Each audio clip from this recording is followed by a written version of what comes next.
Hello friends, स्वागत है आप सभी का वीकेजी स्टडी चैनल में। आज हम आपको इसमें बताने वाले हैं डीएलएड थर्ड सेमेस्टर का फर्स्ट पेपर है ये शैक्षिक मूल्यांकन क्रियात्मक शोध एवं नवाचार। ठीक है, तो इसमें मैं आपको बताऊंगी अधिलघु उत्तरीय प्रश्न, जिसमें आपके जो 2022 से 23 में जितने भी मैं आपको अनसॉल्व करवाऊंगी। ठीक है, जो आपके एग्जाम में पूछे गए हैं वही सब सवाल मैं आपको केवल बताऊंगी। ठीक है, वही सब क्वेश्चन का मैं आपको सॉल्व करवा रही हूँ यहाँ पे। तो सभी लोग ध्यान से पढ़िएगा। एक मार्क्स का क्वेश्चन है, आप सभी को पता है, आपने फर्स्ट सेमेस्टर सेकंड सेमेस्टर का एग्जाम दे चुके हैं, तो 15 नंबर का क्वेश्चन इससे फंसता है। अगर आप लोग ने इतना ध्यान से पढ़ लिया तो पक्का आप लोगों का 15 नंबर मिल जाएगा। ठीक है, और जहाँ तक आप लोग 10 नंबर का तो आप लोग अपने मन से भी लिख सकते हो लघु उत्तरीय प्रश्न में। तो मान लीजिए आप लोग पासिंग मार्क्स तो आप लोग कर ही लोगे। अगर आपने इतना पढ़ लिया तो पक्का है 110% कि आप 50 में से 45 नंबर कम से कम आप स्कोर कर सकोगे। ठीक है, इसी में से ही आपके लॉन्ग क्वेश्चन भी बनते हैं। आप वैसे ही आप लॉन्ग क्वेश्चन भी लिख सकते हो थोड़ा बहुत अपने मन से बढ़ा चढ़ा के। ठीक है, जितना मैं बता रही हूँ उतना आप लोग ध्यान से सुनिएगा। तो चलिए शुरू करते हैं। देखिए पहला क्वेश्चन क्या है, मूल्यांकन की दो विशेषताएं लिखिए। तो मूल्यांकन की जो है दो विशेषताएं क्या क्या है। एक है क्या, यह एक व्यापक प्रक्रिया है। मूल्यांकन क्या है, एक व्यापक प्रक्रिया है। और दूसरा क्या है, यह लगातार चलने वाली प्रक्रिया है। क्या है, लगातार चलने वाली प्रक्रिया है, इसको क्या कहते हैं, मूल्यांकन कहते हैं। और क्या है, यह एक व्यापक प्रक्रिया है। यह क्या है, मूल्यांकन है। ठीक है, ये दो विशेषताएं हो गई। देखिए आपने इतना लिख दिया, आपको 1 मार्क्स मिल गया। कितना इजी है। ठीक है, तो आप लोग थोड़ा सा बस ध्यान दीजिएगा, कुछ भी ज़्यादा टफ नहीं है, बहुत ही ज़्यादा इजी है। बस थोड़ा सा क्या है, थोड़ा आप समय दीजिए, थोड़ा मैं समय देती हूँ। बस केवल आप लोग मेरी वीडियो को देखिए और आप अच्छा स्कोर करेंगे एग्जाम में। ठीक है, दूसरा क्वेश्चन है आपका सतत मूल्यांकन के दो महत्व लिखिए। तो फ्रेंड्स सतत मूल्यांकन के दो महत्व क्या क्या हैं। तो इसको शिक्षण अधिगम प्रक्रिया के अभिन्न अंग के रूप में समझा जा सकता है। इसमें अधिगमकर्ता बालक के संपूर्ण व्यक्तित्व के विकास पर ध्यान देता है। ठीक है, इस पर क्या होता है, अधिगमकर्ता जो है बालक के संपूर्ण व्यक्तित्व के विकास पर ध्यान देता है। नेक्स्ट है आपका शैक्षिक नवाचारों के उद्देश्य बताइए। ये भी क्वेश्चन आपका 2022 में पूछा गया है। मान सकते हैं कि 2022 में जितने भी क्वेश्चन आए हैं आप अनसॉल्व उठा के देख लीजिएगा, आपका 1 या 2 क्वेश्चन तो पक्का फंसेगा। ठीक है, 1-2 क्वेश्चन के अगर आपने अच्छे से सॉल्व किया है पढ़ के और अच्छे से समझ के, तो आपका पक्का है कि आपका 10 से 15 नंबर का क्वेश्चन वहीं से फंसेगा। ठीक है, तो शैक्षिक नवाचार के उद्देश्य बताइए, ये क्या है फ्रेंड्स। तो शैक्षिक नवाचार के उद्देश्य पहला पॉइंट है शिक्षण नवाचारों के प्रयोग का मुख्य उद्देश्य शिक्षण व्यवस्था को विश्व स्तरीय प्रतिस्पर्धा में आगे पहुंचाना है, जिससे कि संसार में हमारी शिक्षा प्रणाली आदर्श रूप में जानी जाए। ठीक है, क्या है, जो इसकी शिक्षा प्रणाली है वो एक आदर्श रूप में जानी जाए। ठीक है, नेक्स्ट पॉइंट है शैक्षिक नवाचारों का तो शिक्षण में अधिगम प्रक्रिया को सरल एवं प्रभावी बनाना। नेक्स्ट पॉइंट है छात्रों का सर्वांगीण विकास करना, जिससे कि छात्रों में अंतर्निहित प्रतिभाओं का विकास किया जा सके। जो छात्र के अंदर जो प्रतिभाएं हैं उसको क्या, उसका विकास किया जा सके। नेक्स्ट है चौथा पॉइंट आपका छात्रों एवं शिक्षकों का नवीनतम वैज्ञानिक दृष्टिकोण का विकास लाना, जिससे कि वे अंधविश्वास एवं कुरीतियों से दूर रह सकें। ठीक है, ये क्या आपका शैक्षिक नवाचार के उद्देश्य हैं। पांचवा पॉइंट है शैक्षिक नवाचारों का प्रमुख उद्देश्य छात्रों द्वारा प्राप्त ज्ञान को स्थायी बनाना, क्योंकि जब छात्र क्रियाशील होकर ज्ञान प्राप्त करेगा तो वह ज्ञान स्थायी होगा। तो वो ज्ञान क्या होगा फ्रेंड्स, वो ज्ञान स्थायी होगा। देखिए अगर आपको पढ़ना नहीं अच्छा लगता तो आप केवल वीडियो का मतलब अपना ब्लूटूथ कान में लगा करके जितना मैं आपको बता रही हूँ केवल उतना आप अपना जो आपको मेन पॉइंट लग रहा है आप नोट करिए, उतने में ही आपको काफ़ी अच्छा समझ में आ जाएगा। ठीक है, बहुत से बच्चे होते हैं उनको पढ़ने में नहीं अच्छा लगता, उनको लिखना अच्छा लगता है, तो आप लोग केवल कान में लगा लीजिए अपना ईयरफोन, ब्लूटूथ लगा के आप सुनते रहिए और आपको जो अच्छा लगे वो पॉइंट आप नोट करते जाइए। इससे भी आप लोग अच्छा से आप लोगों का हेल्प होगा एग्जाम में। ठीक है, नेक्स्ट है गणितीय कौशल को संक्षेप में बताइए। तो गणितीय कौशल के अंतर्गत शीघ्रता एवं शुद्धता से गणना करने की योग्यता, तार्किक ढंग से विचार करने की योग्यता, क्रम व आकृतियों को पहचानने व उनमें अंतर करने की योग्यता, दैनिक जीवन की साधारण समस्याओं में गणितीय प्रत्ययों के प्रयोग की योग्यता आदि को शामिल किया जाता है, जिनका बालक में विकास किया जाना आवश्यक है। क्या क्या इसमें बताया है, इसमें बताया है कि बच्चों का क्या शुद्धता से गणना करने की योग्यता उनके अंदर लानी है, और तार्किक ढंग से उनका मतलब रीजनिंग पॉइंट उनका अच्छा होना चाहिए, और क्रम आकृतियों को पहचानने में अंतर होना चाहिए उनको, और जो उनकी दैनिक जीवन की जो साधारण समस्या में जो उनकी गणितीय प्रत्ययों के प्रयोग हैं उसमें भी योग्यता को शामिल किया जाना चाहिए। ठीक है, ये आपका क्या हो गया, गणितीय कौशल हो गया। ठीक है, ये भी क्वेश्चन आपका 2022 में आया था। नेक्स्ट क्वेश्चन है आपका, देखिए भाषीय कौशल से आप क्या समझते हैं। ये क्वेश्चन भी आपका 2022 में पूछा गया है। तो भाषी कौशल से आप क्या समझते हैं फ्रेंड्स? भाषी कौशल क्या है? देखिए हम बता रहे हैं आपको, जो भाषीय कौशल होता है वो भाषीय कौशल से हमारा तात्पर्य बालक के भीतर विभिन्न भाषीय कौशलों या संबंधित दक्षताओं का विकास करने से है। बालकों के जीवन में जितना महत्व भाषा का है उतना महत्व अन्य किसी वस्तु का नहीं है। आप देखते होंगे बच्चे जहाँ पर रहते हैं वैसे ही भाषा बोलते हैं। मुंबई के बच्चों को ले लीजिए तो मुंबई की लैंग्वेज बोलते हैं, गांव के बच्चों के देख लीजिए गांव की लैंग्वेज बोलते हैं। तो ये क्या बोल रहा है कि मतलब बालक के जीवन में जितना महत्व भाषा का है उतना महत्व अन्य किसी वस्तु का नहीं है, ठीक है। अतः बालक के भीतर भाषा संबंधी कौशल जैसे सुनना, बोलना, पढ़ना व लिखना आदि का विकास करना अत्यंत आवश्यक है। ये आपका क्या हो गया? भाषी कौशल। इतना तो आप खुद से ही बना के लिख सकते हैं, ठीक है। क्या मैं आप लोगों को एक बार बता दी भाषी कौशल क्या है? बच्चों का क्या? भाषा का विकास करना, जिसमें क्या आता है, जैसे आप मान लो किसी चीज़ को सुनना, बोलना, पढ़ना व लिखना आदि का विकास करना क्या अत्यंत आवश्यक है। ये भाषी कौशल बच्चे ज़्यादा करके एक दूसरे का देख के सुन के भी सीख सकते हैं, लेकिन क्या है जब तक उनके ऊपर टीचर या फिर घर के गार्जियन ध्यान देंगे तभी ना वो कौशल अच्छे से बच्चों के अंदर विकसित हो पाएगा। तो वही इसमें बताया गया है, ठीक है। नेक्स्ट क्वेश्चन है आपका 2022, परीक्षण और मापन की किन्हीं दो समानताओं को बताइए। तो परीक्षण और मापन की दो समानताएं क्या क्या है फ्रेंड्स? देखिए परीक्षण एवं मापन दो मूल्यांकन की प्रक्रिया हैं। दोनों क्या है? मूल्यांकन की प्रक्रिया हैं। दोनों शिक्षण के अभिन्न अंग हैं। 2 पॉइंट आपको हो गया नोट, ठीक है। चलिए नेक्स्ट आगे बढ़ते हैं। नेक्स्ट देखिए फ्रेंड्स 7वां क्वेश्चन है आपका, मौखिक परीक्षा के 2 गुण बताइए। ये भी क्वेश्चन आपका 2022 में पूछा गया है। मौखिक परीक्षा के 2 गुण कौन कौन से? देखिए पहला क्या है? मौखिक परीक्षा के 2 गुण निम्नलिखित हैं। पहला है मौखिक परीक्षा निदानात्मक कार्यों के लिए अति उपयोगी है, और दूसरा क्या है? छात्रों में आत्मविश्वास जागृत करती हैं। छात्रों में क्या करती हैं? आत्मविश्वास जागृत करती हैं। मैंने आपको बताया जो बच्चे लिखने में निपुण होते हैं, नहीं पढ़ पाते हैं, नहीं लिख पाते हैं, मतलब लिखने का उनका मन नहीं होता है, तो क्या करते हैं? वो बोलने पढ़ने में ज़्यादा वो करते हैं, तो उनकी क्या होगी? मौखिक परीक्षा ज़्यादा अच्छी होगी, ठीक है। नेक्स्ट है आपका क्रियात्मक शोध का मूल आधार बताइए। तो क्रियात्मक शोध का मूल आधार क्या है? समस्या हमारी और समाधान भी हमारा। ये क्या हो गया? क्रियात्मक शोध का मूल आधार है। क्या है फ्रेंड्स? देखिए कितना इजी है, कितना अच्छा टॉपिक इसमें। देखिए समस्या भी हमारे और समाधान भी हमारा, ये क्या हो गया? क्रियात्मक शोध हो गया, ठीक है। नेक्स्ट क्वेश्चन है आपका, मूल्यांकन क्या है? मूल्यांकन देखिए फ्रेंड्स, मूल्यांकन आपको यहाँ पे 1 मार्क्स में पूछा है, और मूल्यांकन वहाँ पे आपका मतलब ये 2 मार्क्स में भी पूछा है, लॉन्ग क्वेश्चन में भी, ठीक है। और आपका देखिए मूल्यांकन दे भी दिया रहेगा, आपका ऑप्शनल में भी पूछ लिया जाता है। तो मूल्यांकन काफ़ी ज़्यादा मोस्ट इंपॉर्टेंट है, तो आप लोग ध्यान से पढ़िएगा। देखिए मूल्यांकन लगातार चलने वाली वह प्रक्रिया है, शैक्षिक उद्देश्यों की प्राप्ति की जांच ही मूल्यांकन है। क्या है? शैक्षिक उद्देश्यों की प्राप्ति जो है वही क्या है? आपकी जांच की मूल्यांकन है। नेक्स्ट 10वां क्वेश्चन है आपका, परिकल्पना क्या है? परिकल्पना क्या है फ्रेंड्स? समस्या का प्रस्तावित उत्तर ही परिकल्पना है। दूसरे शब्दों में समस्या समाधान का पूर्व अनुमान ही परिकल्पना है। परिकल्पना को क्रियात्मक परिकल्पना भी कहते हैं। परिकल्पना क्या है फ्रेंड्स? समस्या का प्रस्तावित उत्तर ही परिकल्पना है, ठीक है। अब परिकल्पना को अन्य अन्य किन नामों से जाना जाता है? तो किन किन नामों से जाना जाता है परिकल्पना को? तो परिकल्पना को क्रियात्मक परिकल्पना तथा उपकल्पना के नाम से भी जानते हैं।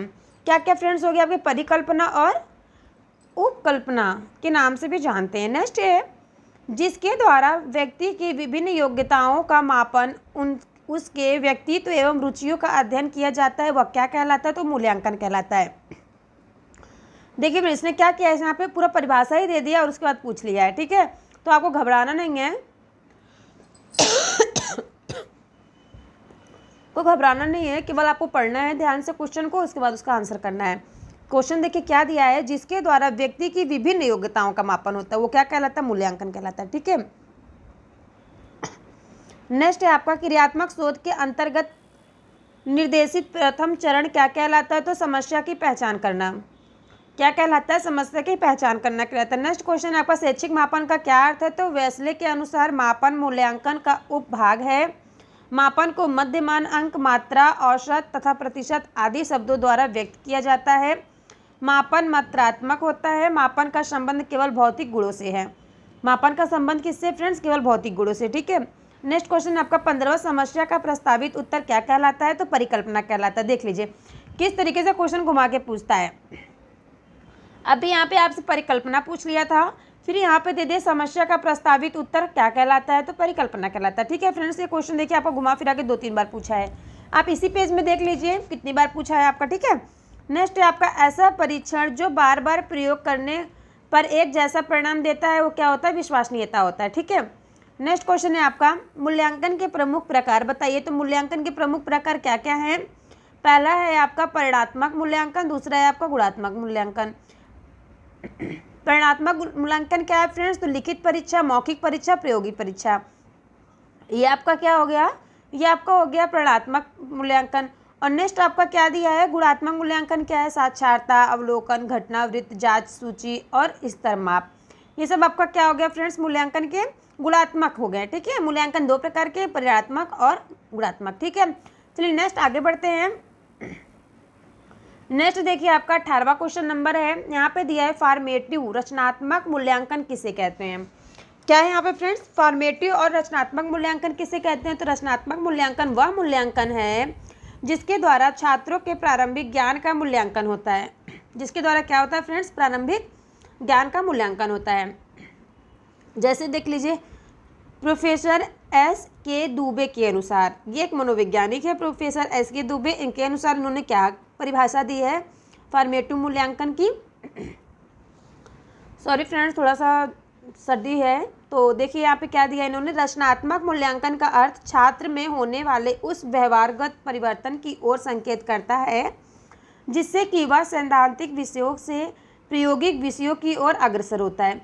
सैद्धांतिक विषयों से क्या होगा, प्रायोगिक विषयों की ओर अग्रसर होगा, अर्थात इनमें छात्र द्वारा अपने प्राप्त ज्ञान का दैनिक जीवन में प्रयोग करना ही क्या मूल्यांकन किया जाता है। ठीक है, यही हो गया आपका मूल्यांकन का परिभाषा किसके अनुसार, प्रोफेसर S.K. दुबे के अनुसार। ठीक है फ्रेंड्स, इन्होंने रचनात्मक मूल्यांकन को क्या बताया, रचनात्मक मूल्यांकन का अर्थ बताया है छात्र में जो होने वाले व्यवहारगत परिवर्तन की ओर संकेत करता है। ठीक है, इन्होंने क्या बताया, बच्चों के व्यवहारगत परिवर्तन के ऊपर इन्होंने परिभाषा दी है। ठीक है, नेक्स्ट है आपका मूलभूत शोध का दूसरा नाम क्या है, तो मूलभूत शोध का दूसरा नाम है मौलिक शोध। नेक्स्ट है आपका शून्य परिकल्पना क्या है, तो शून्य परिकल्पना है निर्देश रहित परिकल्पना होती है। क्या होती है फ्रेंड्स, निर्देश रहित परिकल्पना होती है। ये मैंने आपको निर्देश बहुत अच्छा बताया है, आपको एक समावेशी चैप्टर में, आप उसको एक बार देख लीजिएगा वो वीडियो, तो आपको समझ में आ जाएगा निर्देशन क्या है। ठीक है, मैंने बहुत अच्छा से उसको पूरा डिस्क्रिप्शन करके बताया है। नेक्स्ट है आपका नकारात्मक परिकल्पना क्या है, उदाहरण दीजिए। तो नकारात्मक परिकल्पना के में परिकल्पना का कथन होता है जैसे MDS से बच्चों के नामांकन में कमी होना। MDS से क्या होता है, बच्चों के नामांकन में कमी होती है, तो वही बताया है नकारात्मक परिकल्पना में परिकल्पना का कथन यही है। नेक्स्ट है 22वां क्वेश्चन, दक्षता आधारित मूल्यांकन से आप क्या समझते हैं। तो दक्षता आधारित मूल्यांकन से छात्र ने किसी कार्य को कितनी श्रेष्ठता से पूरा किया है इस बात पर विशेष ध्यान दिया जाता है। ठीक है, नेक्स्ट है व्यापक मूल्यांकन में क्या है, व्यापक मूल्यांकन क्या है और आप व्यापक मूल्यांकन का अर्थ बताइए। ये क्वेश्चन आपका 2019 में पूछा है। तो देखिए फ्रेंड्स, व्यापक मूल्यांकन क्या है, व्यापक मूल्यांकन वह मूल्यांकन है जिसके द्वारा बालकों के क्रियात्मक पक्ष, भावात्मक पक्ष एवं संज्ञात्मक पक्ष का मूल्यांकन दक्षता आधारित मूल्यांकन के साथ साथ होता है। मूल्यांकन दक्षता के साथ क्या होता है, मूल्यांकन होता है। ठीक है, नेक्स्ट है आपका मूल्यांकन के कितने पक्ष होते हैं, तो मूल्यांकन के मुख्य 4 पक्ष होते हैं। कौन कौन से 4 पक्ष होते हैं, संज्ञात्मक, भावात्मक, कौशलात्मक और क्रियात्मक। ये 4 क्या होते हैं, मूल्यांकन के पक्ष होते हैं।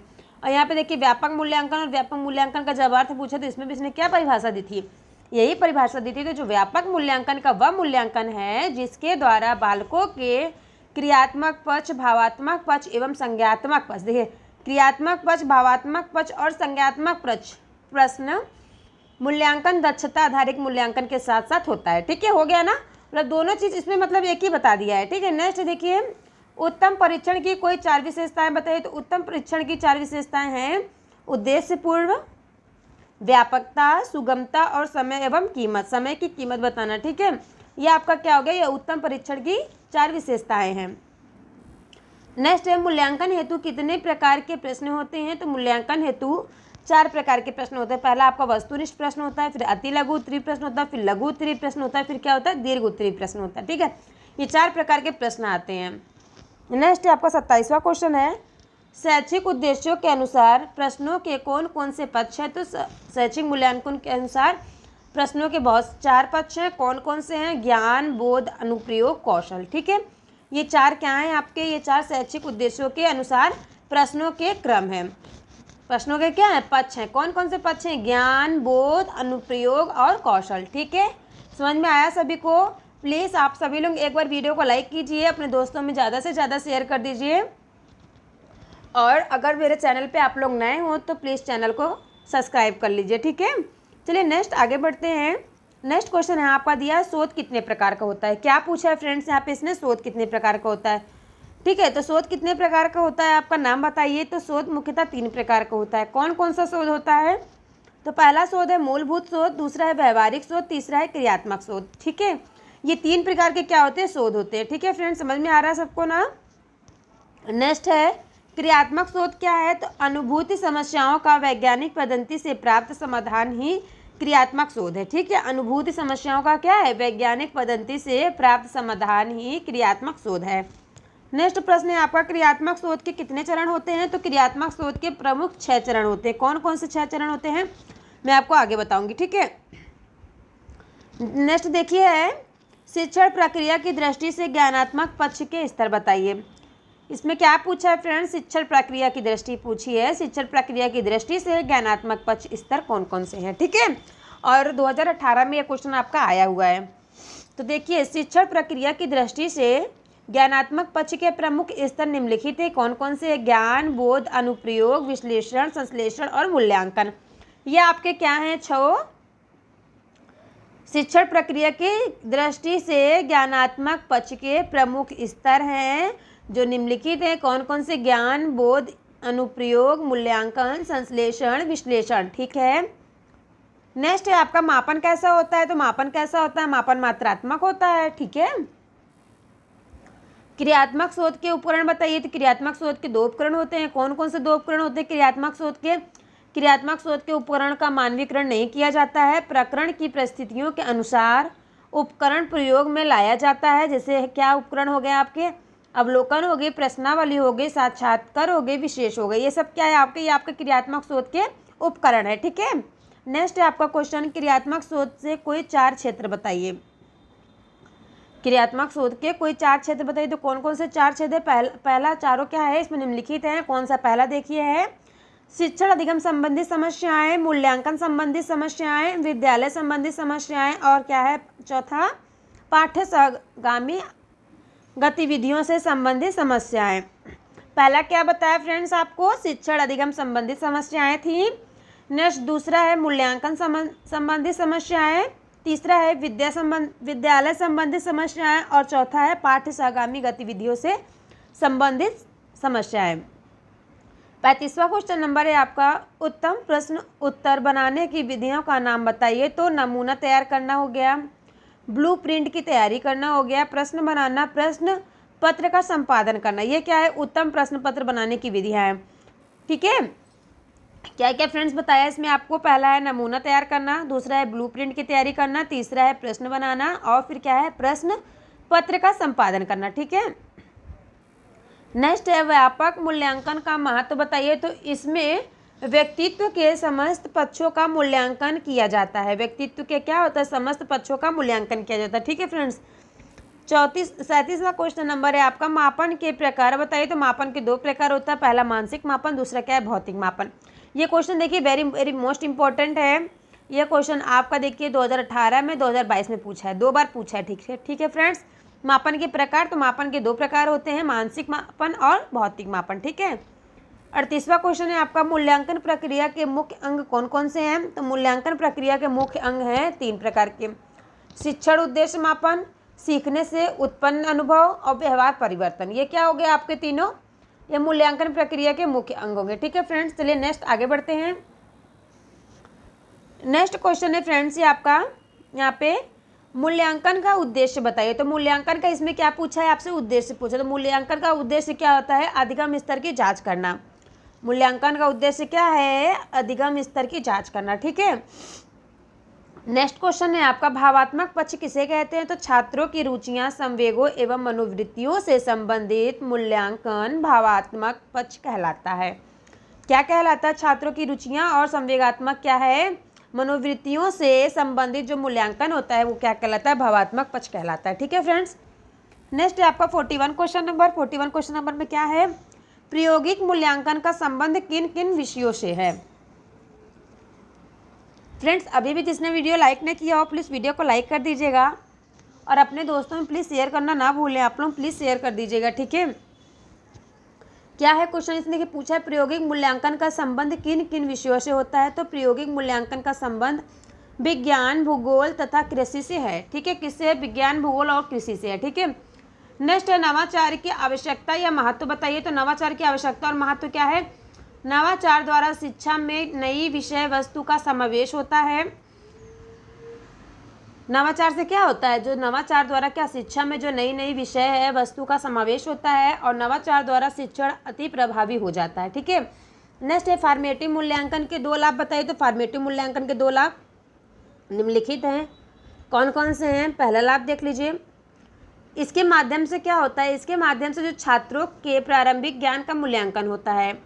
फॉर्मेटिव मूल्यांकन से क्या होता है, इसके जो बच्चे के जो पहले का प्रारंभिक ज्ञान होता है उसका क्या होता है, मूल्यांकन हो जाता है। नेक्स्ट क्या है, इसके द्वारा छात्र की इस योग्यता का पता चलता है कि वह प्राप्त ज्ञान दैनिक जीवन में किस प्रकार प्रयोग करता है। ठीक है।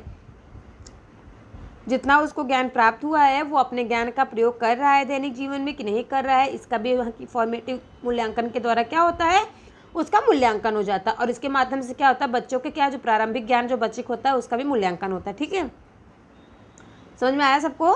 नेक्स्ट है 44 क्वेश्चन नंबर, आंकलित मूल्यांकन से क्या समझते हैं? ये आपका 2018 में पूछा है। समेटिव मूल्यांकन इंग्लिश में बोलते हैं। ठीक है। समेटिव मूल्यांकन, आकलित मूल्यांकन किसे कहते हैं? तो आकलित मूल्यांकन को योगात्मक मूल्यांकन भी कहते हैं। क्या कहते हैं? योगात्मक मूल्यांकन भी कहते हैं। तो देखिए फ्रेंड्स, आपको आकलित मूल्यांकन पूछ ले, समेटिव मूल्यांकन पूछ ले, योगात्मक मूल्यांकन पूछ ले, तो आपको यही लिखना है। ठीक है। आकलित मूल्यांकन के द्वारा छात्रों के संज्ञात्मक पक्ष, भावात्मक पक्ष तथा क्रियात्मक पक्ष एवं मूल्यांकन होता है। ये देख रहे हैं ना फ्रेंड्स, ज़्यादा करके आपके हर क्वेश्चन के आंसर में संज्ञात्मक पक्ष, भावात्मक पक्ष एवं क्रियात्मक पक्ष आ रहा है। किसमें? मूल्यांकन में। फिर से यहाँ पे आप क्या गए हैं, कौन? प्रोफेसर SK दुबे के अनुसार क्या है, आकलित मूल्यांकन एक व्यापक क्रिया है जो कि छात्रों का शैक्षिक, व्यक्तिगत एवं व्यवहारिक मूल्यांकन करती है तथा छात्रों के सभी पक्षों के विकास स्तर को स्पष्ट करती है। ठीक है। नेक्स्ट है आपका आकलित मूल्यांकन, फॉर्मेटिव मूल्यांकन से होने वाले 2 लाभ बताइए। तो कौन कौन से 2 लाभ है फ्रेंड्स, ये भी देख लेते हैं। किससे? फॉर्मेटिव से। ठीक है। आकलित मूल्यांकन से तो इससे छात्रों के संज्ञात्मक पक्ष, भावात्मक पक्ष तथा कौशलात्मक पक्ष का मूल्यांकन किया जाता है। फ्रेंड्स देखिए, जो यहाँ पे लिखा है समेटिव, यहाँ समेटिव है, गलत है। ठीक है। यहाँ पे क्या होगा फ्रेंड्स, आपका फॉर्मेटिव होगा। ठीक है। आकलित मूल्यांकन का क्या होगा, फॉर्मेटिव मूल्यांकन इंग्लिश में। ठीक है। फॉर्मेटिव मूल्यांकन से होने वाले 2 लाभ कौन कौन से हैं? इससे जो छात्रों के संज्ञात्मक पक्ष, भावात्मक पक्ष तथा कौशलात्मक पक्ष का मूल्यांकन किया जाता है। अब तो फ्रेंड्स आप लोगों को याद ही हो गया होगा ना, इसमें छात्रों के संज्ञात्मक पक्ष, भावात्मक पक्ष तथा कौशलात्मक पक्ष का मूल्यांकन किया जाता है। ठीक है। नेक्स्ट है आपका आकलित मूल्यांकन द्वारा बच्चों का सर्वांगीण विकास होता है। छात्रों का क्या होगा, सर्वांगीण विकास होगा। ठीक है। नेक्स्ट है 46 क्वेश्चन नंबर, समस्या हमारी समाधान भी हमारा किसका कथन है? तो क्रियात्मक शोध का है। किसका कथन है फ्रेंड्स? तो क्रियात्मक शोध का। ठीक है। नेक्स्ट है आपका ब्लूप्रिंट का संबंध किससे है? तो ब्लूप्रिंट का संबंध प्रश्न पत्र निर्माण से होता है। ब्लूप्रिंट का संबंध किससे? प्रश्न पत्र निर्माण से होता है। ठीक है फ्रेंड्स। नेक्स्ट है आपका शैक्षिक क्षेत्र में क्रियात्मक अनुसंधान का प्रयोग स्टीफन M कोर ने किया था। किसने किया था? स्टीफन M कोर ने किया था। शैक्षिक क्षेत्र में क्रियात्मक अनुसंधान का प्रयोग स्टीफन M कोर ने किया था। ठीक है। समझ में आया? प्लीज़ फ्रेंड्स अपने दोस्तों में शेयर कर दीजिए, मेरे वीडियो को लाइक कर दीजिए और अपने दोस्तों में शेयर करना ना भूलें। ठीक है। चलिए नेक्स्ट आगे पढ़ाएं। आप लोगों को आगे पढ़ना चाहते हैं तो देख लेते हैं। नेक्स्ट क्वेश्चन है आपका बचाव निदान का उच्चतम स्तर क्या है? कितना अच्छा क्वेश्चन है फ्रेंड्स। बचाव निदान का उच्चतम स्तर क्या है और यह कथन किसका है? तो यह कथन रास का है। किसका है? रास मनोवैज्ञानिक का है। उन्होंने क्या कहा है? बचाव निदान का उच्चतम स्तर है। ठीक है। नेक्स्ट क्वेश्चन है आपका 50 क्वेश्चन नंबर, वार्षिक मूल्यांकन क्या है? सत्र के अंत में किए जाने वाला मूल्यांकन वार्षिक मूल्यांकन कहलाता है। ठीक है, जो साल में एक बार एग्जाम होता है उसको क्या कहेंगे? वार्षिक मूल्यांकन। और जो 6 महीने में होता है उसको छमाही मूल्यांकन बोलते हैं। ठीक है, और जो फ्रेंड्स 4 महीने पे होता है उसको क्या तिमाही बोलते हैं? तिमाही मूल्यांकन। तो संज्ञात्मक पक्ष का संबंध मूल्यांकन के कितने पक्षों से है? तो संज्ञात्मक पक्ष का संबंध मूल्यांकन के 6 पक्षों से है। ज्ञान, बोध, अनुप्रयोग, विश्लेषण, संश्लेषण और मूल्यांकन। यह क्वेश्चन भी देखिए आपका कितने बार पूछा गया है। नेक्स्ट है क्रियात्मक शोध की 2 आवश्यकताओं या महत्व को बताइए। तो शिक्षा के क्षेत्र में क्रियात्मक शोध की क्या आवश्यकताएं हैं? तो विद्यालय के परंपरागत कार्य शैली में परिवर्तन एवं सुधार लाने हेतु से क्या होगा? लाने हेतु शिक्षा के क्षेत्र में क्रियात्मक शोध आवश्यक है। ठीक है, विद्यालय के जो परंपरागत कार्य शैली है उसी में जो परिवर्तन लाया जाता है उसी क्या कहते हैं? क्रियात्मक शोध कहते हैं। और शैक्षिक प्रणाली में सुधार लाने के लिए भी क्रियात्मक शोध का उपयोग करेंगे। ठीक है, यही क्रियात्मक शोध की आवश्यकता है और महत्व है। नेक्स्ट है आपका उपचारात्मक परीक्षण के उद्देश्य बताइए। तो उपचारात्मक परीक्षण का उद्देश्य छात्र की अधिगम संबंधी त्रुटियों को दूर करके उसके अर्जित ज्ञान को उचित दिशा प्रदान करना है। ठीक है, ये क्या हो गया आपका? ये उपचारात्मक परीक्षण हो गया आपका। नेक्स्ट है परीक्षण किसे कहते हैं? परीक्षण से आप क्या समझते हैं? तो परीक्षण क्या? परीक्षण वह प्रक्रिया है जिससे प्रशिक्षक प्रश्नों द्वारा अपने प्रशिक्षु के अधिगम की जांच करता है, वही क्या परीक्षण कहलाता है। परीक्षण क्या है फ्रेंड्स? परीक्षण वह प्रक्रिया है जिसके प्रशिक्षक प्रश्नों द्वारा अपने ही प्रशिक्षु के अधिगम की जांच करता है। ठीक है, ये आपका क्या हो गया? परीक्षण हो गया। तो परीक्षण कितने प्रकार के होते हैं? परीक्षण 2 प्रकार के होते हैं। पहला है वस्तुनिष्ठ परीक्षण, दूसरा क्या है? निबंधात्मक परीक्षण। नेक्स्ट है आपका मूल्यांकन के 2 प्रमुख पक्षों का उल्लेख कीजिए। तो मूल्यांकन के 2 प्रमुख पक्ष कौन कौन से? ज्ञानात्मक पक्ष और भावात्मक पक्ष। नेक्स्ट है आपका व्यापक मूल्यांकन की आवश्यकताएं क्या है, क्यों है? तो छात्र के अधिगम को प्रभावित करने वाले प्रत्येक कारक के मूल्यांकन हेतु व्यापक मूल्यांकन आवश्यक है। छात्रों के क्या अधिगम को ये जो प्रभावित करने वाले कारक हैं उन्हीं से मूल्यांकन हेतु व्यापक मूल्यांकन आवश्यक है। वैधता क्या है? वैधता का अर्थ है वह कार्य कुशलता जिससे कोई परीक्षण उस तथ्य का मापन करता है जिसके लिए वह बनाया गया। ठीक है, नेक्स्ट है आपका अच्छे परीक्षण से यथार्थ वैधता का क्या अभिप्राय है?